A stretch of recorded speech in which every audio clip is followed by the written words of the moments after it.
Welcome to our channel. నేను మీ లక్ష్మణ్. ప్రస్తుతం మనం అమరావతిలో ఉన్నాము. సో అమరావతిలో గత 6 నెలల నుంచి ఇక్కడ పనులు ఏ విధంగా జరుగుతున్నాయి. సో రాష్ట్ర ప్రభుత్వం ఇప్పటికే అమరావతి మీద ప్రత్యేక దృష్టి కూడా పెట్టడం కూడా జరిగింది. దాదాపు 2700 కోట్ల రూపాయల నిధులు కూడా కేటాయించడం కూడా జరిగింది. సో ఈ జనవరిలోనే టెండర్లు కూడా ఆహ్వానం కూడా పలుకుతున్నారు. రోడ్లకు సంబంధించి అయితే ముదురుగా వాళ్ళైతే పనులైతే మొదలు పెట్టబోతున్నారు. మరోపక్క ఇప్పటికే జంగిల్ క్లియరెన్స్ కూడా జరిగింది. సో అమరావతి మళ్ళీ పూర్వవైభవం తీసుకురావడానికి అయితే శరవేగంగా పనులు అయితే ఇక్కడ మొదలయ్యాయి. సో ఇదే అంశంపై ప్రస్తుతం మనతో పాటు మాట్లాడడానికి డాక్టర్ సిఎల్ వెంకటరావు గారు ఉన్నారు. ఆయన కూడా అడిగి మరిన్ని విశేషాలు తెలుసుకుందాం. అటు కూటమి ప్రభుత్వం, మరోపక్క కేంద్ర ప్రభుత్వం కూడా అమరావతి మీద ప్రత్యేక దృష్టి పెట్టి ఇప్పటికే ఔటర్ రింగ్ రోడ్డుగా శాంక్షన్ చేయడం జరిగింది. సిఎల్ వెంకటరావు గారిని అడిగి మరిన్ని విశేషాలు తెలుసుకుందాం. సార్ నమస్తే. నమస్తే. ఎలా ఉన్నారు సార్? ఫైన్. సో మధ్యకాలం మీరు హైదరాబాద్ నుంచి విజయవాడ షిఫ్ట్ అయ్యారు. ఒక పక్క డిబేట్స్లో పాల్గొంటూనే మరోపక్క అటు అమరావతిలో కూడా ఏం జరుగుతుందో కూడా ఎప్పటికప్పుడు మీరు పరిశీలిస్తూ ఉన్నారు. సో ఏంటి సార్, గత 6 నెలల నుంచి మీరు ఏం గమనించారు? అమరావతిలో కేంద్ర ప్రభుత్వం కావచ్చు, ఇటు కూటమి ప్రభుత్వం అమరావతి మీద ఒక ప్రత్యేక శ్రద్ధ అయితే ఇక్కడ పెట్టి పనులు అయితే ఎక్కడైతే ఆగాయో ఆ పనులని కంప్లీట్ చేయాలని చెప్పి కూడా వాళ్ళు ముందుకెళ్తూ ఉన్నారు. మరో పక్క తీసుకున్నామంటే ఇప్పటికే 5 స్టార్ హోటల్స్ కావచ్చు, ఎంఎన్సీ కంపెనీలు అయితే చాలా వరకు ఇప్పుడు ఇన్వెస్ట్ చేయడానికి ముందు రావడం కూడా జరిగింది. అదానీ, అంబానీ లాంటి వారు కూడా అమరావతి వైపు చూడటం కూడా ఇది దేశవ్యాప్తంగా కాదు ప్రపంచవ్యాప్తంగా ఒక పెద్ద చర్చకైతే దారితీసింది. దీన్ని ఏమంటారు? ఇప్పుడు ప్రచారానికి వచ్చినప్పుడు తిరుపతిలో మోదీ, పవన్ కళ్యాణ్, చంద్రబాబు నాయుడు వాళ్ళు 2014 ఎన్నికలకు ముందు మేము ఆంధ్రప్రదేశ్ రాష్ట్రానికి ఢిల్లీ రాజధానిని తలదన్నేలా ఒక రాజధాని నిర్మాణానికి సహకరిస్తామని చెప్పారు. దాన్ని హేళన చేయటం మొదలుపెట్టారు. ఏంటి, తిరుపతి దేవుని సాక్షిగా ఇచ్చిన ఆ వాగ్దానాన్ని అమలు చేయలేదని.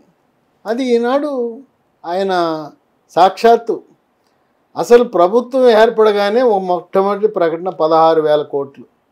ఎవరు ఊహించలేదు. అమ్మో 16,000 కోట్ల అసలు ఎవరికి కూడా మైండ్ బ్లాక్ అయిపోయింది. ఎలా సాధ్యం అనేసి 16,000 కోట్లు ప్రపంచ బ్యాంక్ నుంచి తెచ్చారు. ఆ 16,000 కోట్లు కూడా జగన్మోహన్ రెడ్డి ఏం చేసేవాడు, కేంద్ర ప్రభుత్వ నిధులన్నీ తెచ్చేసి ఆయన సొంత నిధుల కింద పెట్టుకుని బట్టలు నొక్కేవాడు. ఇప్పుడు అట్లా కాదు. ఈ 16,000 కోట్లు ప్రపంచ బ్యాంక్ ఇచ్చిన తదుపరి రెండో విడత కింద మరో 15,000 కోట్లు కేంద్రం ఇచ్చింది. హడ్కో జర్మనీ కంపెనీ, జర్మనీ బ్యాంక్ రెండు కలిసి మరో 15,000 కోట్లు, 31,000 కోట్లు. ఇవేదో ఎక్కడో వేసుకోవటం కాదు. ఇవి కేవలం సిఆర్డిఏ బ్యాంకు ఖాతాలో వేసి, అవి ఎవరి అధీనంలో ఉంటాయి? చంద్రబాబు నాయుడు, మంత్రి నారాయణ, సిఆర్డిఏ కమిషనర్, ఈ ముగ్గురే. ప్రభుత్వ ఆర్థిక శాఖతో ఎటువంటి సంబంధం ఉండదు. ఎప్పటికప్పుడు జరిగిన పనికి జరిగినట్టుగా ప్రతి వారానికి శనివారం నాడు ఎలా లేబర్ పేమెంట్లు జరుగుతాయో కాంట్రాక్టర్లకు త్వరితగతిన చెల్లింపులు జరగటం అనేది ఆ ప్రాతిపదికన ముందుకు సాగుతూ ఉన్నారు.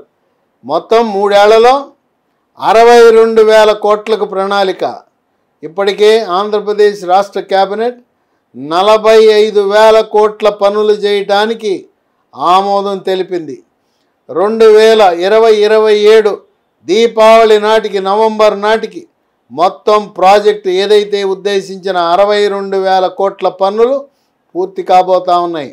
62,000 కోట్లు ప్రభుత్వ పరంగా జరిగితే 2,40,000 కోట్లు ప్రైవేటు పెట్టుబడులు రాబోతూ ఉన్నాయి.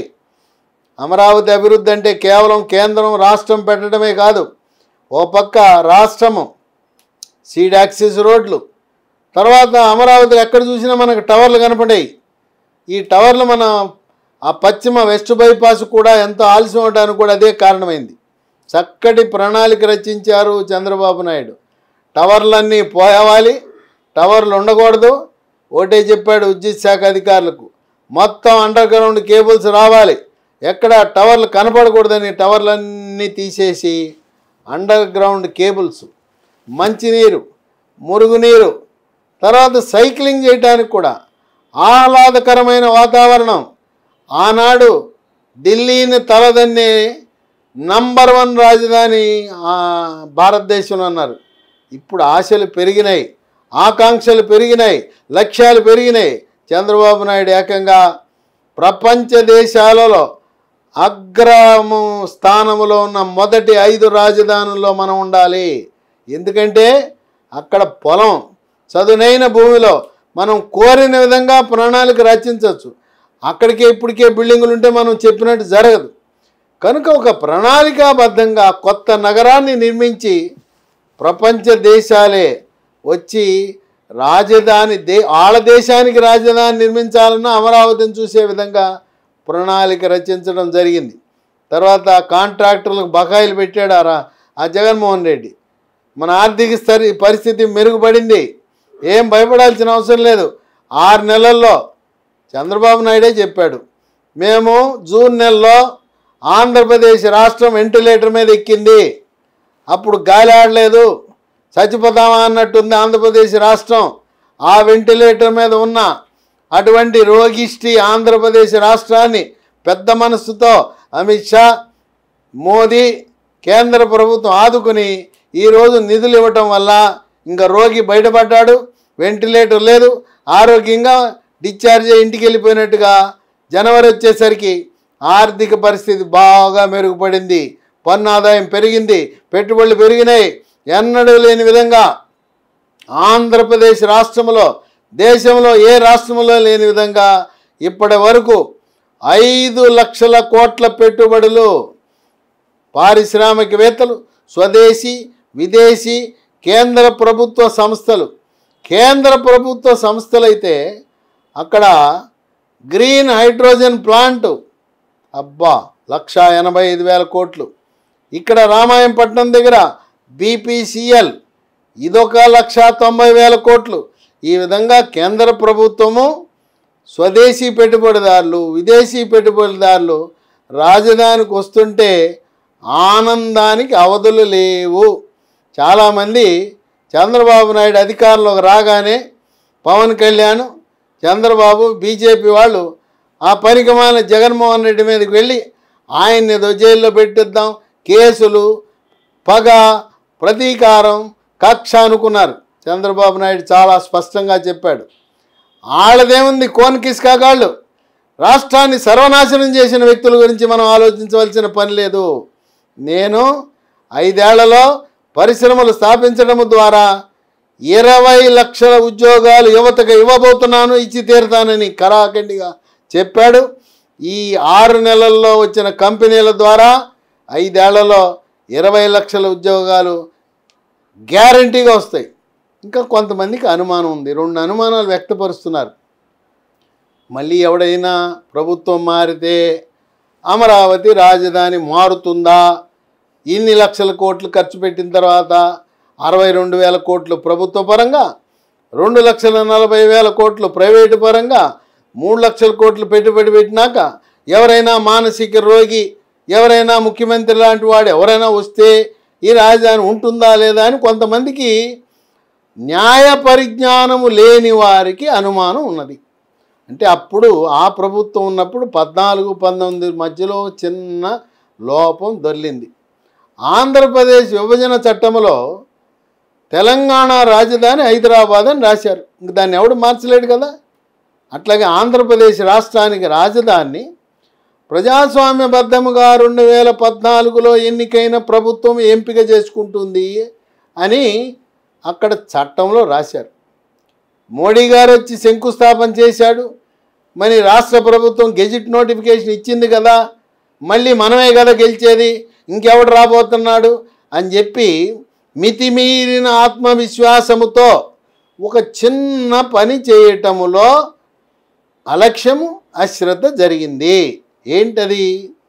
మనం ఎప్పుడైతే ప్రధానమంత్రి మోదీ వచ్చి అమరావతి శంకుస్థాపన చేశాడో, మనం దాన్ని నిర్ణయించామో, దాన్ని రాజ్యసభలో, లోక్సభలో ప్రస్తావించి మా రాజధాని అమరావతిగా నిర్ధారించడం జరిగిందని ఆంధ్రప్రదేశ్ విభజన చట్టములో ఎక్కడైతే వాళ్ళ రాజధాని వాళ్ళు నిర్ధారించుకుంటారని రాశారో ఆ కింద ఒక లైన్ రాసేసి ఉన్నట్లయితే ఈ జగన్మోహన్ రెడ్డి 3 రాజధానుల 3 ముక్కల ఆట ఆడేవాడు కాదు. కనుక ఆనాడు చేయని పని ఇప్పుడు నిద్ర మేల్కొని ప్రస్తుతం చంద్రబాబు నాయుడు వెంటనే రాజ్యసభలో, లోక్సభలో ప్రస్తావించి ఆంధ్రప్రదేశ్ పునర్విభజన చట్టంలో ఆంధ్రప్రదేశ్ రాజధాని అమరావతిని ఎక్కించిన తర్వాత ఎవ్వడు వచ్చినా అమరావతి రాజధాని మారదు గాక. అక్కడ ఎక్కిన తర్వాత పార్లమెంటు ఉభయ సభల్లో ఆంధ్రప్రదేశ్ పునర్విభజన చట్టంలో రాసిన తర్వాత ఇక మారదు. కనుక ఎవ్వరు కూడా మీకు అనుమానం అవసరం లేదు. భూమి ఆకాశాలు ఉన్నంత వరకు అమరావతి రాజధానిగా ఉంటుంది. కొంతమంది దుష్ప్రచారం చేస్తున్నారు. ఏమని? రాష్ట్రంలో ఉండే 26 జిల్లాల్లో ఉండే సంపద పోగేసుకొచ్చి మొత్తం డబ్బంతా అమరావతిలో ఖర్చు పెడుతున్నాడు. ఆనాడు చంద్రబాబు నాయుడు 23 జిల్లాల సంపద తీసుకుపోయి అమరావతిని అభివృద్ధి చేశాడు. మళ్ళీ అదే తప్పు చేస్తున్నాడని కొంతమంది గిట్టని వారు కావాలని ఉద్దేశపూర్వకంగా దుష్ప్రచారం చేస్తున్నారు. అది వాస్తవము కాదు. ఈ 62,000 కోట్లు జిల్లాల నుంచి వచ్చింది కాదు. ఇది మళ్ళీ మనము తిరిగి చెల్లించేదే. అమరావతి రాజధాని నుంచి వచ్చిన సంపద హైదరాబాదు నగరంలో వచ్చిన ఆదాయంతో 33 జిల్లాలను పోషిస్తూ ఉంది. ఆ విధంగా 2027 నాటికి అమరావతి దాని నుంచి వచ్చే సంపద వల్ల ఉత్తరాంధ్ర రాయలసీమ జిల్లాలకు కూడా మనం సంపదను పంచే అవకాశం ఉన్నది. కనుక జిల్లాలను నిర్లక్ష్యము చేయటం అనేది జరగదు. ఇది అక్కడ అభివృద్ధిని నిలుపుదల చేసి ఆ డబ్బులు ఇక్కడ ఖర్చు పెట్టడం లేదని ప్రజలు అర్థం చేసుకోవాల్సిన అవసరం ఉన్నది. ఇంకా కొంతమందికి అనుమానం, అమ్మో ఆయన వచ్చేస్తే అదిగో ఆ జగన్ వస్తే మేము అయిపోవాలి, మేము అమెరికా నుంచి వచ్చాం, బ్రిటన్ నుంచి వచ్చాం, హైదరాబాద్లో ఆస్తులు అమ్ముకుని వచ్చేసాం, మొత్తం పెట్టుబడులన్నీ అమరావతిలో పెట్టాం, మళ్ళీ ఏమైపోవాలి, ఆయన రాక్షసులు వస్తే మేమేమైపోవాలి అనేది ఆ భయం అవసరం లేదు. నేను చెప్తున్నాగా, ఇక మళ్ళీ రాడు ఆయన. ఎందుకంటారా? ఈ 3 పార్టీలు కూటమి, తెలుగుదేశం, జనసేన, బీజేపీ మళ్ళీ 2029లో జమిలి ఎన్నికలు జరుగుతున్నాయి, కలిసి పోటీ చేస్తారు. డాక్టర్ గారు ఎందుకండి మీరు అంత గట్టిగా చెప్తున్నారు? మళ్ళీ ఇదే ప్రభుత్వం వస్తుంది, 10 ఏళ్ల ప్రభుత్వం అంటే నేను ఎన్నిక 24లో జరిగిన 23లోనే 3 పార్టీలు కలిసి పోటీ చేయబోతున్నాయని చెప్పా. గెలిచేది కూడా కూటమి, చంద్రబాబు నాయుడు ముఖ్యమంత్రి అన్న. ఎందుకు చెప్తున్నానంటే ఏదైనా ఎవరైనా తంపులు పెట్టి ఈ ముగ్గురు మధ్య ఏదైనా అభిప్రాయ భేదాలు వచ్చి విడిపోతే ఏం జరగబోతుందో తెలుసా?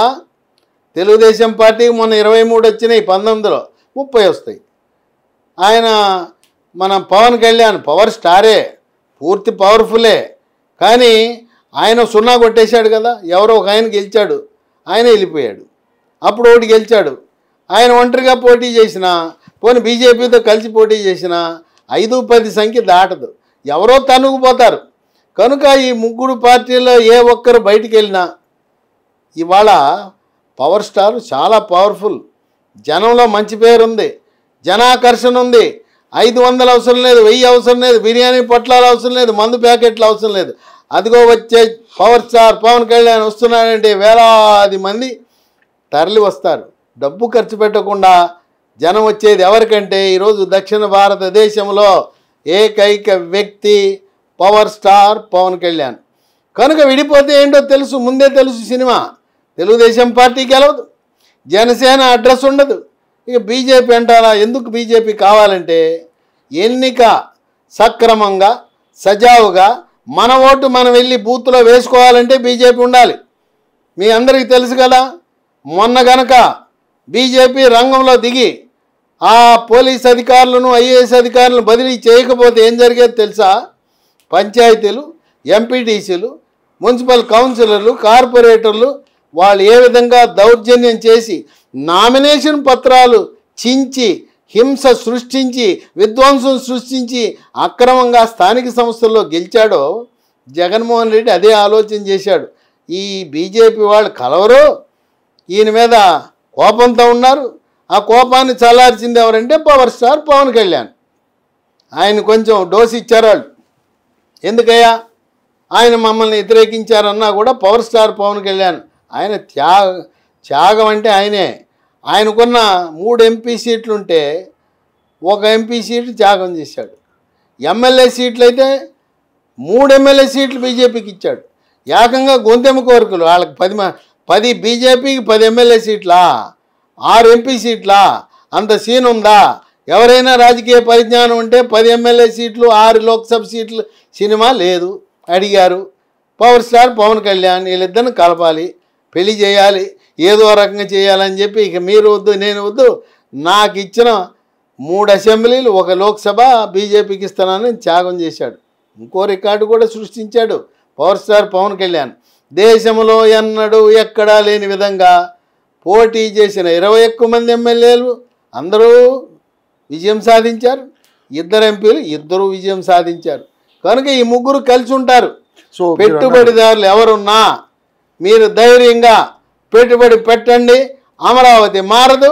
ఈ ప్రభుత్వం ఈరోజు నడుస్తున్న ప్రభుత్వం 10 ఏళ్ల ప్రభుత్వం అని మనం గమనించాలి.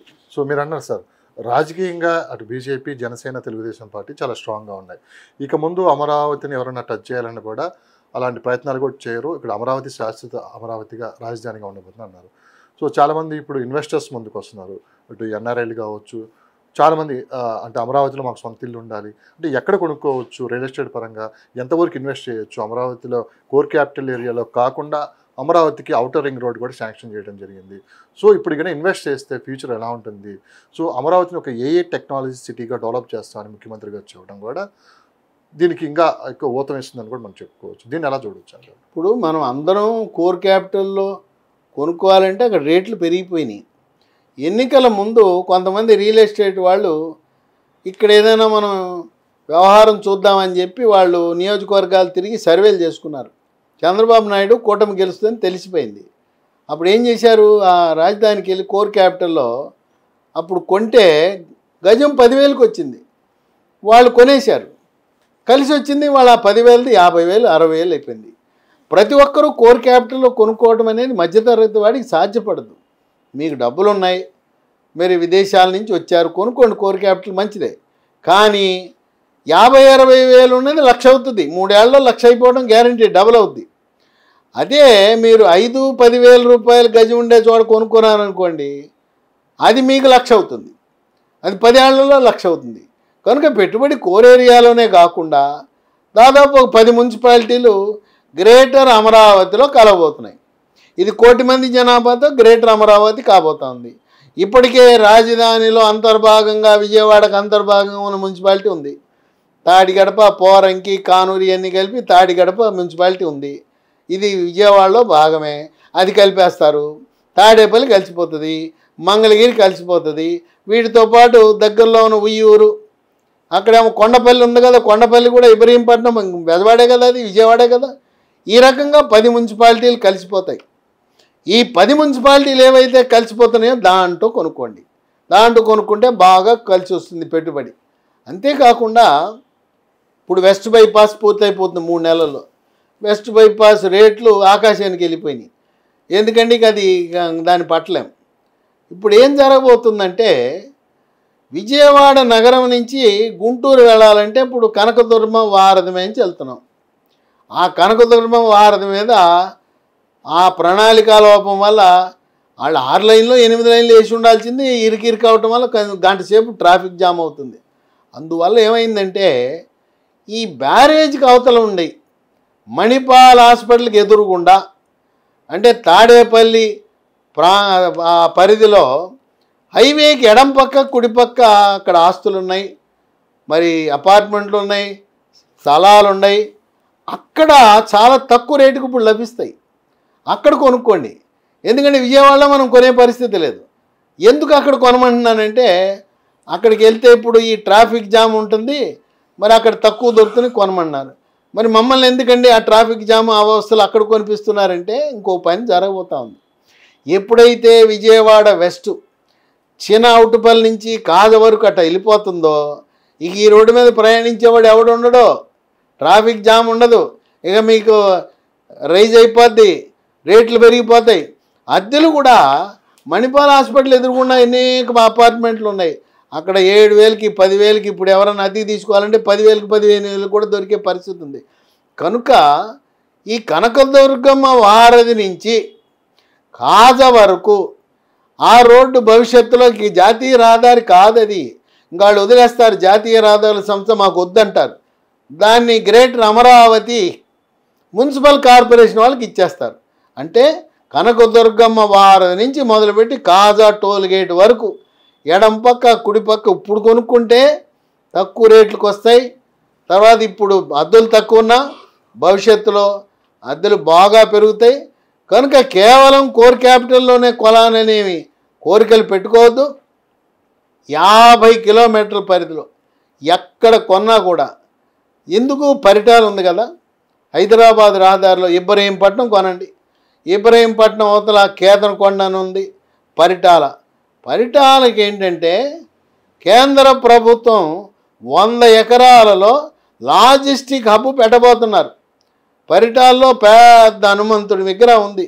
ఇక మహర్దశ పట్టుకొని ఉంది పరిటాలకి. కంచికి చెర్ల, నందిగామ ఎక్కడైనా కొనుక్కోవచ్చు. కనుక విజయవాడ చుట్టుపక్కల 50 కిలోమీటర్లు ఎక్కడైనా కొనుక్కోండి. ఇంకొక అదృష్టం తెలిసిన, విజయవాడ నుంచి వెళ్ళినన్ని రహదారులు ఏ నగరానికి లేదు.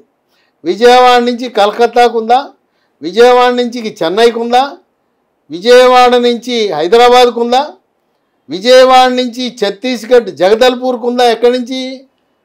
అక్కడ ఇబ్రహీంపట్నం రింగ్ కాడి నుంచి కొండూరు మీద నుంచి అటు వెళ్తుందా ఛత్తీస్గఢ్కి. తర్వాత నితిన్ గడ్కరీ గారు మా ఊరు నాగపూరు, విజయవాడ నుంచి నాకు నాగపూర్కి డైరెక్ట్ అన్నాడు. విజయవాడ నుంచి నాగపూర్ దాకా హైవే, అక్కడ తాగలా. మరి చంద్రబాబు నాయుడు మా రాయలసీమకి అమరావతి లింకు కావాలన్నాడు. అమరావతి నుంచి బెంగళూరు దాకా జాతీయ రహదారి. ఇన్ని రహదారులు ఏ నగరానికైనా ఉన్నాయా? బెంగళూరు, చెన్నై, హైదరాబాదు, నాగపూరు, ఈ పక్క జగదల్పూరు, ఇన్ని జాతీయ రహదారులు ఉన్నాయి. రహదారుల పక్కన కొనుక్కోండి. పూర్వకాలము రైతులు కాలువల పక్కన పొలాలు కొనుక్కునేవారు, స్థలాలు కొనుక్కునేవారు. కాలువల పక్కన గ్రామాలు నిర్మించేవారు. అది పోయింది. ఇప్పుడు జాతీయ రహదారుల పక్కన టౌన్షిప్లు వస్తున్నాయి. అక్కడ కొనుక్కుంటే విలువలు బాగా పెరుగుతాయి. అందువల్ల ఈ జాతీయ రహదారుల పక్కన ఎక్కడ కొన్నా కూడా బ్రహ్మాండం బంగారం. హైదరాబాద్ రోడ్డు ఉంది, జగ్గైపేట దాకా కొనుక్కోండి. అటుపక్క ఇటుపక్క ఆనుకుని ఉంటే 5 కోట్లు 10 కోట్లు అంటున్నారు. కొంచెం లోపలికి వెళ్తే 2 కోట్లకి 3 కోట్లకి ఎకరం లభించే అవకాశం ఉంది. కనుక ఇంట్లో రూపాయి ఉంటే విలువ లేదు. భూమి మీద పెట్టిన పెట్టుబడి ఎప్పుడు కూడా అక్కడికి వస్తుంది. ఇక త్వరలో ఔటర్ రింగ్ రోడ్డు నిర్మాణం ప్రారంభం కాబోతా ఉంది. ఔటర్ రింగ్ రోడ్డు కానుకుని లోపల బయట కొనుక్కోండి, బ్రహ్మాండం. అయితే మీకు ఇంకో విషయం తెలుసుకోండి. చంద్రబాబు నాయుడు ఏమనుకున్నా అంటే, వెస్ట్ ఉంది కదా, ఈస్ట్ బైపాస్ కేంద్ర ప్రభుత్వం నిర్మించి దీన్నే ఇన్నర్ రింగ్ రోడ్ అనుకుందాంలే అన్నాడు. కానీ ఆయన ఆలోచన విధానం మారింది. ఈస్ట్ బైపాస్ రద్దు. పాపం కొంతమంది ఈస్ట్ బైపాస్కి అటుపక్క ఇటుపక్క భూములు కొనుక్కున్నారు. అక్కడ ఉండే 60-70 లక్షల భూమిని 2 కోట్లు 2.5 కోట్లు పెట్టి కొనుక్కుని నష్టపోయారు. ఈస్ట్ బైపాస్ పూర్తిగా రద్దు అయిపోయింది. మరి ఈస్ట్ బైపాస్ రద్దు అయిపోతే ఏంటి? ఇన్నర్ రింగ్ రోడ్డు ఏర్పాటు చేస్తున్నారు. ఇన్నర్ రింగ్ రోడ్డు రాష్ట్ర ప్రభుత్వ నిధులతోనే మున్సిపల్ శాఖ వారు నిర్మిస్తారు. దానికి ఏదో కాస్తో కూస్తో ఉడత సాయం కింద కేంద్ర ప్రభుత్వం సహకరిస్తుంది. ఔటర్ రింగ్ రోడ్డు మాత్రం పూర్తిగా కేంద్ర ప్రభుత్వ నిధులతోనే నిర్మాణము. కనుక మీరు ఇన్నర్ రింగ్ రోడ్డు ఏ ఏ గ్రామాల నుంచి వెళ్తుందో ఆ ఇన్నర్ రింగ్ రోడ్డుకి దగ్గరలో కొనుక్కోండి, ఔటర్ రింగ్ రోడ్డుకి దగ్గరలో కొనుక్కోండి. అంతేగాని ఎక్కడ పడితే అక్కడ కొనుక్కుంటే ప్రయోజనం ఉండదు. ఇంకొక సూచన ఇస్తున్నా. ఇప్పుడు కోదాడలో తెలంగాణ ప్రభుత్వం డ్రై పోర్టు నిర్మాణం చేయబోతా ఉంది. అంటే బందర్ పోర్టు ద్వారా ఎగుమతులన్నీ కూడా వాటికి కస్టమ్స్ క్లియరెన్స్ అన్నీ కోదాడలో చేసి అక్కడి నుంచి వాహనాలన్నీ కూడా బందర్కి వెళ్తాయి. కనుక విజయవాడ నుంచి మచిలీపట్నంకి వెళ్ళే రహదారి, దీన్ని inner ring road outer ring road దాటాలి కదా. ఇన్నర్ రింగ్ రోడ్ నుంచి ఔటర్ రింగ్ రోడ్ నుంచి ఆ బందర్కి వెళ్ళే జాతీయ రహదారికి ర్యాంప్ వేస్తారు. బ్రహ్మాండం. మీరు ఎక్కడ కొనాలి? ఎక్కడైతే ఇన్నర్ రింగ్ రోడ్డు దిక్కి బందర్ రోడ్డుకి కనెక్షన్, బందర్ అంటే Vijayawada Machilipatnam road, outer ring road, Vijayawada Machilipatnam road ramp వస్తుందో ఆ చుట్టుపక్కల ఎక్కడ కొనుక్కున్నా బంగారమే. కనుక ఏదో కొన్నామంటే కొన్నాం కాదు, జాతీయ రహదారులు పక్క కొనండి. తర్వాత railway track, Amaravati railway station రాబోతూ ఉంది. రైల్వే లైన్ వాళ్ళు చెప్పేశారు ఎక్కడెక్కడనేది. భూసేకరణ ప్రారంభమైపోయింది. రైల్వే ట్రాక్కి సమీపంలో కొనుక్కున్నా కూడా మంచి విలువ ఉంటుంది. ఆ విధంగా ప్రణాళికాబద్ధంగా పెట్టుబడి పెట్టండి. Outer ring road, inner ring road, కనకదుమ్మకమ్మ వారధి నుంచి కాజా టోల్గేట్ వరకు కుడి పక్క ఎడం పక్క ఎక్కడ పెట్టినా తిరుగులేదు. సార్ మరోపక్క ఇటు పెద్ద పెద్ద యూనివర్సిటీలు వస్తున్నాయి. ఇప్పటికే SRM కొన్ని యూనివర్సిటీలు కూడా రావడం జరిగింది, మరి కొన్ని కూడా రాబోతున్నాయి.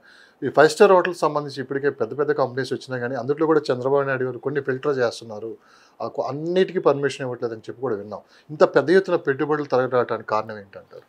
చంద్రబాబు నాయుడు ప్రణాళికే సూపర్ టాప్. అన్నీ 10 ఎంకి పెట్టుకున్నాడు. 10 యూనివర్సిటీలు ఏదో మామూలు సాదాసీదా అనాకాని యూనివర్సిటీలు కాదు, అంతర్జాతీయ స్థాయిలో ఉండే ప్రమాణాలు కలిగిన యూనివర్సిటీలు. ఇంకోటి కేంద్రం చట్ట సవరణ చేసింది. అమెరికాలో బ్రిటన్లో ఉండే యూనివర్సిటీ క్యాంపస్లు మన దగ్గర పెట్టచ్చు. మన రాష్ట్ర కేంద్ర ప్రభుత్వాల జోక్యం లేకుండా వాళ్ళ ఊర్లో వాళ్ళ దేశంలో ఎలా నడుపుతారో నడుపుకోవచ్చు. కేంబ్రిడ్జి, హార్వర్డ్, స్టాన్ఫోర్డ్, ఆక్స్ఫర్డ్ ఇవన్నీ యూనివర్సిటీలు మనకు రావచ్చు. కనుక పెమసాని చంద్రశేఖర్కి చెప్పాడు చంద్రబాబు నాయుడు, చంద్రశేఖర్ నువ్వు అమెరికా యూనివర్సిటీలు కొని పట్టురా అండి, ఇక్కడ మనం అన్నీ ఇద్దాం వాళ్ళకని చెప్పాడు. 10 యూనివర్సిటీలు, అన్నీ 10 యూనివర్సిటీలు. తర్వాత 10 ఇంటర్నేషనల్ స్కూళ్ళు, అంటే భారతదేశంలోని అత్యున్నత ప్రమాణాలతో నిర్వహించే స్కూళ్ళని, అనాకాని స్కూల్ కాదు. 10 యూనివర్సిటీలు, 10 స్కూళ్ళు. తర్వాత స్టార్ హోటల్స్, దేని పడితే దాన్ని తీసుకునే లేదు, ప్రమాణాలు కలిగిన 10 స్టార్ హోటల్స్. ఇక 10 హాస్పిటల్స్ కూడా మామూలుగా కాదు, ప్రతి హాస్పిటల్లో నైపుణ్యం ఉండాలి. ఇప్పటికే బసవతారకం హాస్పిటల్ వాళ్ళు పనులు ప్రారంభించారు. 2018లో భూమి పూజ అయిపోయింది, పనులు మొదలుపెట్టారు. ప్రైవేటు రంగంలో మొట్టమొదటిగా పనులు ప్రారంభించింది ఏదంటే బసవతారకం క్యాన్సర్ హాస్పిటల్ పనులు ప్రారంభించేశారు, కాంట్రాక్టులు ఇచ్చేశారు. 18 నెలల్లో 350 పడకలతో అది హాస్పిటల్ మొదటి దశ ప్రారంభం కాబోతా ఉంది. తుది దశకు వచ్చేసరికి 1000 పడకల అక్కడ 10 ఎకరాలు కేటాయించారు, దానికి 2 పక్కల రోడ్లు. ఆ విధంగా 10 అంతర్జాతీయ స్థాయి కలిగిన హాస్పిటల్. చంద్రబాబు నాయుడు ఇదేంటంటే ఆయన ఆలోచన, బొంబాయిలో మీరు ఎవరన్నా వెళ్తే నారిమన్ పాయింట్ అని ఉంటుంది. అక్కడ నారిమన్ పాయింట్లో LIC టవర్ చాలా ఫేమస్, ఎంతో పొడుగాటి టవరు. అసలు నారిమన్ పాయింట్లో ఎక్కడ చూసినా టవర్లే ఉంటాయి. తర్వాత న్యూయార్క్ ఎవరన్నా చూసిన వాళ్ళు ఉంటే న్యూయార్క్లో కూడా అన్ని టవర్లే. చంద్రబాబు నాయుడు ఆకాంక్ష ఏంటంటే ఈ అమరావతిని బొంబాయిలో నారిమన్ పాయింట్ లాగా, న్యూయార్క్లో నడిబొడ్డులో ఎలా టవర్లు ఉన్నాయో, అందుకే సెక్రటేరియట్ 5 టవర్లు మామూలుగా లేవు, 47 అంతస్తులు ఉన్నాయి. ఎవరైనా పెట్టుకుంటానంటే మీరు 50 టవర్లకైనా 60 టవర్లకు కూడా అనుమతి ఇవ్వడానికి రెడీగా ఉన్నారు. తదనుగుణంగా ఆయనకు ఒక ఆలోచన వచ్చింది. అన్నీ 10 అన్నాడు కదా, టవర్లు కావాలంటున్నాడు. టవర్లు అంటే విమానం నుంచి వెళ్ళినా, డ్రోన్తో ఫోటో తీసినా వెలిగిపోవాలి, అంతర్జాతీయంలో స్థాయిలో టాప్ 5 సిటీలో ఉండాలన్నారు కదా. అందుకని కేంద్ర ప్రభుత్వ శాఖలకు ఒక మాట చెప్పాడు. ఇంతకుముందు ప్రతి శాఖకి కేంద్ర ప్రభుత్వ శాఖలు 135 ఉన్నాయి, బ్యాంకులు ఉన్నాయి 30, వాళ్ళకి భూములు కేటాయించారు. ఇప్పుడు ఏం చెప్పాడంటే బ్యాంకులకి మీకు వేరే ఇస్తాను, ఈ 135 శాఖలకి ఒక 50-100 ఎకరాలు ఇస్తాం, మీరు టవర్లు కట్టండి. ఆ టవర్లలో ఒక్కొక్క ఫ్లోరో 2 ఫ్లోర్లో ఒక శాఖ తీసుకోండి అని చెప్పి ఇప్పుడు ఆయన దృష్టి అంతా కూడా టవర్ల మీదకి వెళ్ళింది. ఎవరు కట్టాలన్నా కేంద్ర ప్రభుత్వ అధికారులను కూడా పిలిచి నీ ప్లాన్ బట్రా అంటున్నాడు. ఆయన ప్లాను ఓకే అంటే తప్పనిచ్చి అమరావతి కోర్ క్యాపిటల్లో ఏ భవనం కూడా నిర్మాణం జరగదు. ఆ రోజున SRM వాడు వచ్చినా, విట్టోడు వచ్చినా, అమృతావాడు వచ్చినా, అట్లాగే ఇప్పుడు జేవియర్ సంస్థ ప్రతిష్టాత్మకమైన MBA కోర్సు అందరి కూడా ఆయన బిల్డింగ్ ప్లాన్ చూస్తున్నాడు, ఎన్ని అంతస్తులని చూస్తున్నాడు. ఇక బిట్స్ వాళ్ళు మామూలు వాళ్ళు కాదు, వాళ్ళు పిలానీలో ప్రారంభించారు, హైదరాబాద్కి వచ్చారు, బొంబాయికి వచ్చారు, గోవాకి వెళ్ళిపోయారు. వాళ్ళు మేము అందరూ ఉన్న చోట కాదు, మాకు వెంకటపాలెంలో వెంకటేశ్వర స్వామి సమీపంలో మాకు భూమి ఇవ్వండి అన్నారు. ఎందుకయ్యా అంటే మా భవన నిర్మాణం అంతా కూడా వెంకటేశ్వర స్వామి దేవాలయాలకు ఎటువంటి రూపురేఖలు ఉంటాయో, ఎలా చిత్రాలు ఉంటాయో ఆ రకంగా మా యూనివర్సిటీని చూస్తే దేవాలయంలా ఉండాలి, ఇది విద్యాలయము విశ్వవిద్యాలయం కాదు, దేవాలయంలో ఉండేలా మేము చేర్చాం, కనుక వెంకటేశ్వర స్వామిని దేవాలయం దగ్గర మాకు భూమి ఇమ్మని కోరితే చంద్రబాబు నాయుడు ఓకే అన్నారు. ఎవరు వచ్చినా ఎవరు పెట్టుబడి పెడతామన్నా 9 నగరాలు ఉన్నాయి కదా, 9 నగరాల్లో వాడు ఐటీ సిటీ అయినా స్పోర్ట్స్ సిటీ అయినా ఏ సిటీ వాళ్ళైనా అక్కడ అనుమతి రావాలంటే చంద్రబాబు నాయుడుకి చూపించాలి.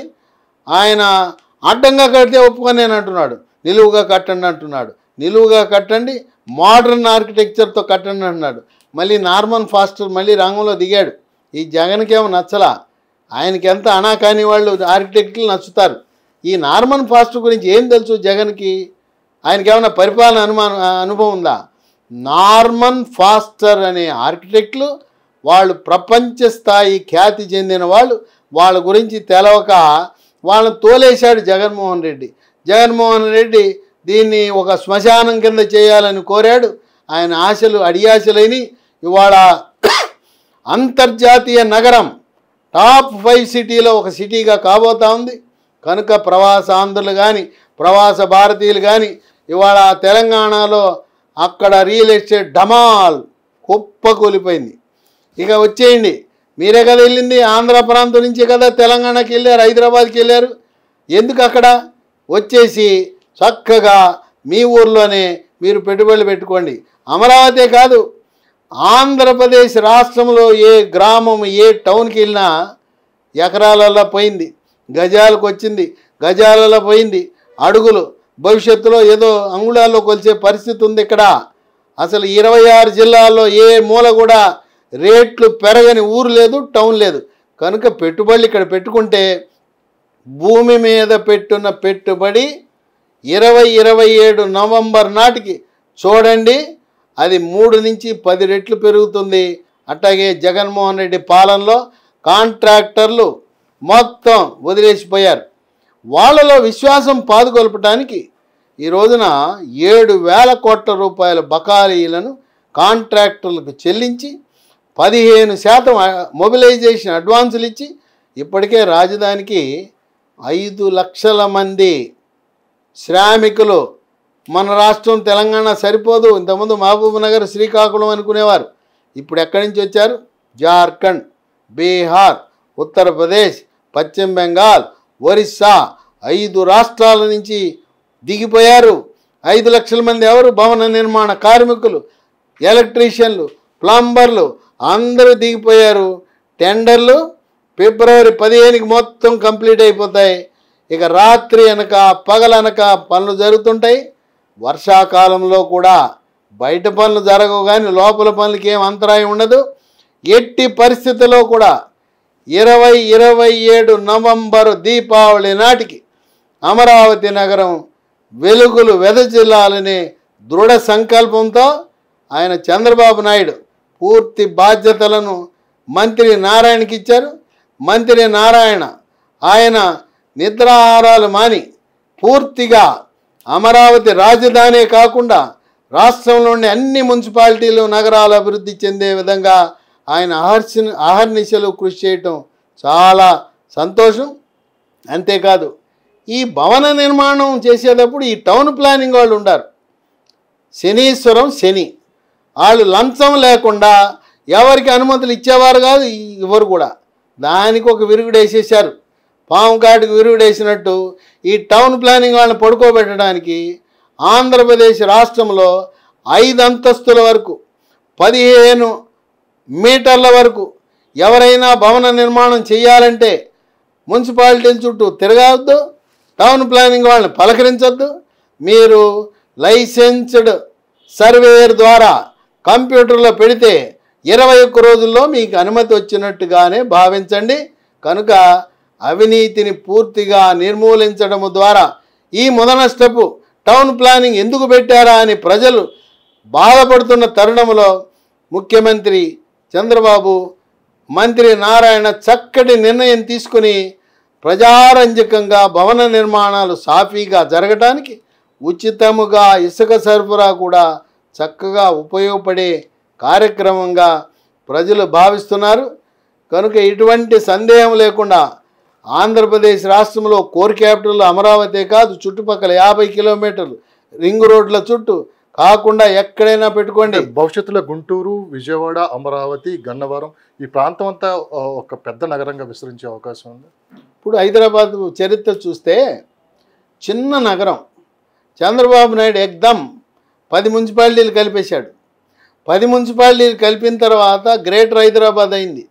అంతకుముందు హైదరాబాద్ ప్రపంచ చరిత్రలో ప్రపంచ పటంలో లేదు. చంద్రబాబు నాయుడు దాన్ని గ్రేటర్ హైదరాబాద్ చేసి బ్రిటన్ ప్రధానమంత్రిని, అట్లాగే అమెరికా అధ్యక్షుడిని హైదరాబాద్కి ఆహ్వానించినాక అది వెలుగులోకి వచ్చింది.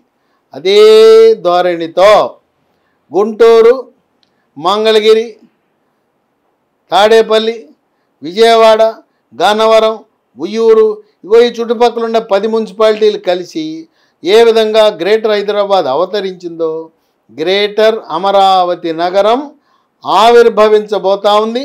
నభూతో నభవిష్యత్ అనే విధంగా మనము శాశ్వతము కాదు.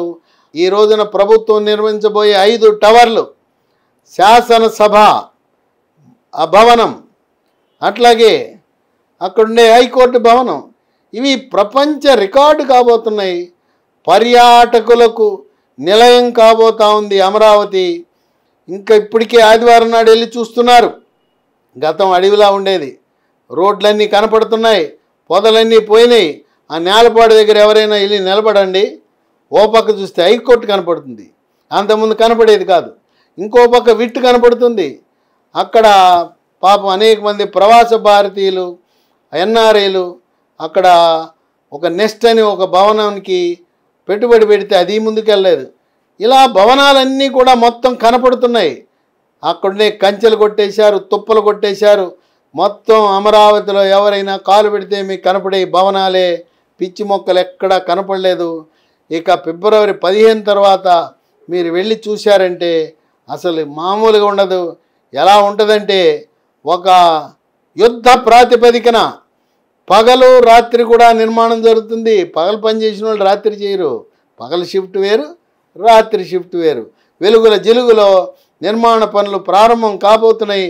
ఆధునిక సాంకేతిక పరిజ్ఞానాన్ని వినియోగించి ఎల్ఎన్టీ, పల్లంజీ, ఎన్సిసి ఇలాంటి ప్రముఖ భారతదేశంలో అలాగే మెగా అలాంటి సంస్థలను రంగంలో దింపి ఈ యుద్ధ ప్రాతిపదికన నగర నిర్మాణం జరగబోతా ఉంది.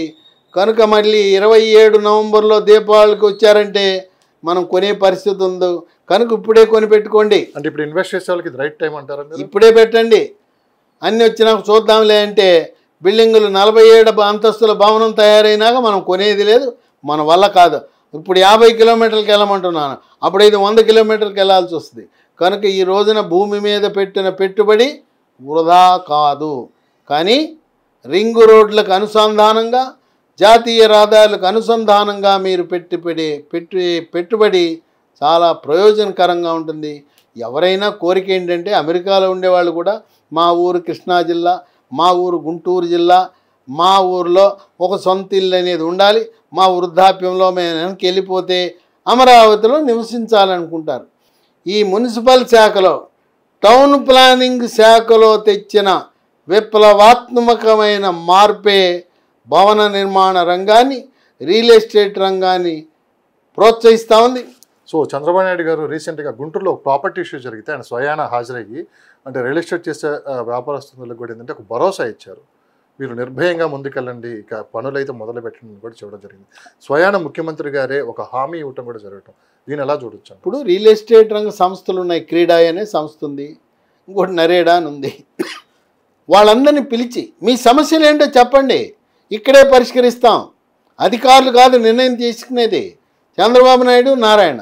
వాళ్ళు చెప్పింది సమంజసంగా ఉంటే స్పాట్లోని నిర్ణయం 20 అడుగులు ఉండాలి. ఎందుకయ్యా 20 అడుగులు? కేంద్ర చట్టం 13 అడుగులు అంటే ఎవడు రాయమన్నాడు? నేను 20 అడుగులు తీసేయి 13. ఇక్కడ ఎట్టాటి వాళ్ళు అంటే ఈ టౌన్ ప్లానింగ్ వాళ్ళు ఆంధ్రప్రదేశ్ రాష్ట్రం జగన్ పాలనలో ఉన్నాయి లేని డబ్బులు దండుకోవడానికి లంచాల కోసం కేంద్రము చేసిన real estate regulatory authority RERA చట్టానికి అదనంగా లేనిపోయిన మసాలా అంతా దట్టించి జటిలం చేసి డబ్బిచ్చిన వాడికే బిల్డింగ్ అనుమతి అని చెప్పి పెట్టారు. ఇప్పుడు కేంద్ర చట్టంలో ఏమున్నాయో ఇవే ఉంటాయి, అక్కడ ఆ చట్టంలో లేనివన్నీ తొలగించేశారు, సులభతరం చేశారు, సరళీకృతం చేశారు. అట్లాగే రియల్ ఎస్టేట్ సంస్థలకు ఎవడైనా కూడా ఇబ్బందులు కలిగిస్తే అది రెవెన్యూ కావచ్చు, పోలీస్ కావచ్చు, మున్సిపల్ శాఖ కావచ్చు, ఎవరినైనా సహించే పని లేదు అని చెప్పి మంత్రి నారాయణ చంద్రబాబు నాయుడు హెచ్చరికలు జారీ చేస్తున్నారు. అత్యధిక ప్రాధాన్యత కలిగిన రంగం రియల్ ఎస్టేట్ రంగం. 10 మందికి ఉపాధి అవకాశాలు ఇచ్చేది రియల్ ఎస్టేట్ రంగం. భవన నిర్మాణ రంగం జరిగితే అది వృద్ధి చెందితే 180 రంగాలకు చెందిన ఆ రకరకాల మ్యాన్ పవర్ కానీ కంపెనీలు కానీ వృద్ధి చెందే అవకాశం ఉన్నది కనుక రియల్ ఎస్టేట్ రంగానికి అత్యధిక ప్రాధాన్యత. ఏదైతే తెలంగాణ రాష్ట్రం కోల్పోయిందో చక్కటి అవకాశం జగన్మోహన్ రెడ్డి ఉన్నప్పుడు తెలంగాణ రియల్ ఎస్టేట్ రాణించింది, వెలుగొందింది. ఆయన డైలాగ్ చెప్పాడు కేసీఆర్, అది వాస్తవమే. అప్పట్లో ఆంధ్ర వాళ్ళు ఎకరం అమ్ముకుని తెలంగాణలో 10 ఎకరాలు కొనుక్కున్నారు. ఈనాడు నేను చెప్తున్నానని ఆయన బహిరంగంగా చెప్పాడు. జగన్మోహన్ రెడ్డి పుణ్యాన అక్కడ మొత్తం ఏమి లేదు, గందరగోళమే. కనుక ఎకరం పొలం అమ్ముకోండి తెలంగాణలో, ఆంధ్రాలో ఎక్కడైనా కొనుక్కోండి 10 ఎకరాలు అని చెప్పాడు. ఆ విధంగా జగన్మోహన్ రెడ్డి అసమర్థత, అవినీతి, అరాచక పాలన వల్ల ప్రజలందరూ తరలి వెళ్ళిపోయారు, పెట్టుబడిదారులు వెళ్ళిపోయారు, తెలంగాణని వృద్ధి చెందించారు.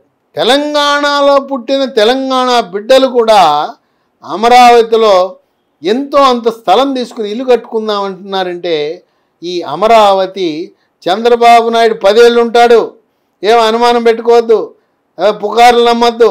ఆయనే మళ్ళీ ముఖ్యమంత్రి, రాసి పెట్టుకోండి. ఇప్పుడు ఉన్న ప్రభుత్వం 10 ఏళ్ల ప్రభుత్వం కనుక నమ్మకంగా పెట్టుబడులు పెట్టడానికి భూమి మీద అనుకూలమైన వాతావరణం ఆంధ్రప్రదేశ్ రాష్ట్రంలో ఉంది. Thank you sir, thank you very valuable time. So మరొక ఎపిసోడ్తో మళ్ళీ కలుద్దాం. ధన్యవాదాలు సార్.